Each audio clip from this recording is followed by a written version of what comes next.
Homeopathic যথাযথ ওষুধ নির্বাচন করতে ব্যর্থ হইয়া, হোমিওপ্যাথিক ওষুধের যথাযথ শক্তি নির্বাচনে ব্যর্থ হইয়া, রোগের মায়াজম নির্ধারণে ব্যর্থ হয়ে এবং রোগীর প্রকৃতি নির্ধারণে ব্যর্থ হয়ে যখন আমরা সঠিক ওষুধটা দিতে পারি না, তখন ওষুধ ঠিকমতো কাজ করে না।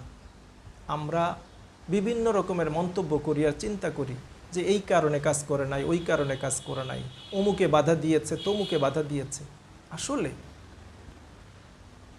যখন রোগীর প্রকৃতি অনুসারে, রোগের মায়াজম অনুসারে, লক্ষণ সমষ্টি অনুসারে একবারে একটা মাত্র ওষুধকে নির্বাচন করা হয় এবং ওষুধকে যথাযথ শক্তিকৃত অবস্থায় সূক্ষ্ম মাত্রায় প্রয়োগ করা হয়, তখন কোনো কিছুই তাকে বাধা দিতে পারে না। ওষুধ অবশ্যই কাজ করে, রোগী সুস্থ হয়। আর